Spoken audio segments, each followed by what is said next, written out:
In my previous video right here, I went through how to create the first step in my Amazon ads funnel, which is the lottery campaign. And in this video, I'll go over how to make the second step, which is the Warmups campaign. If you're new here, my name is Andreas. I've made over $1 million in revenue in less than 3 years as an Etsy print-on-demand seller from Sweden. In that same time frame, I've also made about $240,000 in revenue on Amazon merch as a side gig apart from my main focus, which has been the Etsy business. So first off, what even is a Warmups campaign? If I just go here to my funnel, the Warmups campaign is the second part in my Amazon ads funnel. So the first part is basically the lottery campaign. The purpose of the lottery campaign is to take designs it hasn't even sold once and then to flesh out potential sellers. When you get a new sale on something, I always use the Productor plugin. You can find that extension for free on Google Chrome, but basically you get this kind of thing. So when you get a new sale, and it has this, it has kind of a highlight, and this part here under t-shirt here, if it only says 1, that's when the listing is ready to be graduated to the next part of the funnel, which is the Warmups campaign. The whole thinking here is to take something from 0 sales to a lot of sales, and the ads kind of fuel that. The second part of the whole funnel, when a listing has sold at least 1 time, that's when we graduate them to the Warmups campaign.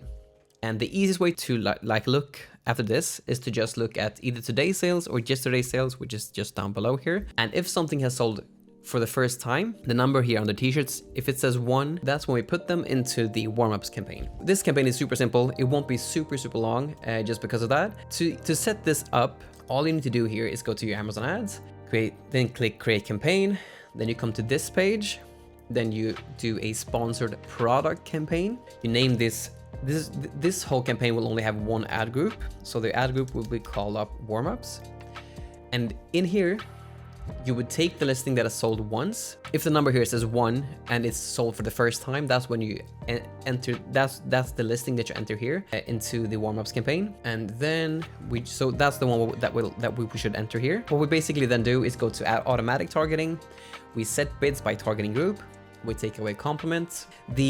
This bid here is not as set as it is in the lottery campaign. This is a bit more flexible, but the main bids here is between 0.15 to 0.20 cents. So somewhere along these lines, depending on how they actually fare. So for instance, in my own Warmups campaign, I have my close match set to 0.2 and my loose match at 0.15 and the substitutes at 0.18.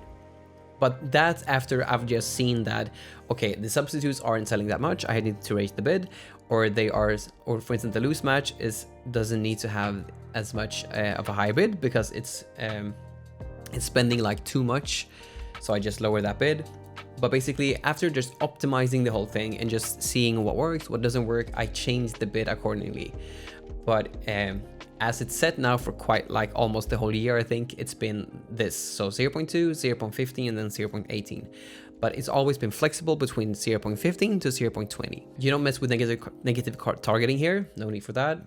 Dynamic bids down only. And then I usually have top of search, 25% extra. So you can basically spend 25% extra on top of search.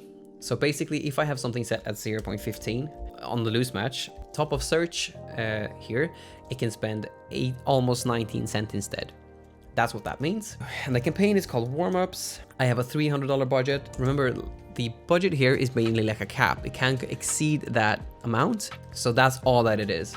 And it's really important to have a high one so that it actually has some fuel to actually be able to spend when it needs to. But remember, it really, if I just go into my Warmups here and then just look at the last 30 days, let's take that instead of this month, then it spent $200 for the whole month. So this is not in a day, it's the whole month. So the budget here is mainly like a cap on how much you can spend per day, but it never exceeds that, at least not if you have dynamic bids down only.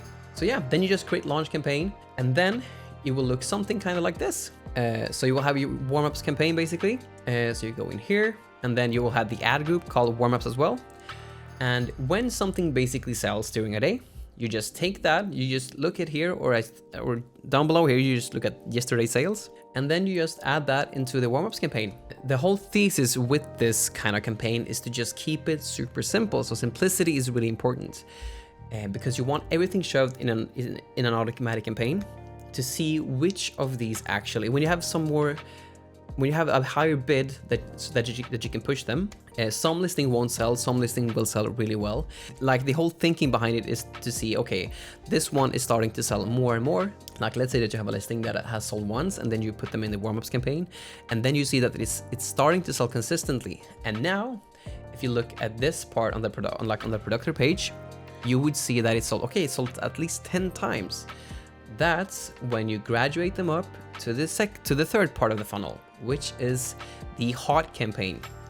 What this is a manual campaign where you just focus on a single ASIN to flesh out like specific, well, what specific keywords is it actually like ranking for? What specific keywords are it actually working for? But also to see if we just put a whole automatic campaign on just one listing, will it sell even more? And that's the third part of the funnel. I won't go into that into this video. If you want to see a video about that, just drop a comment down below and just mention the hot campaign, and I'll know that you actually want to see it. Because if there's no demand, I won't make any new videos on it, but if there is, I will. So please make sure to comment if you actually want to see that video. Anyhow, thank you so much for watching, and I'll see you in the next one.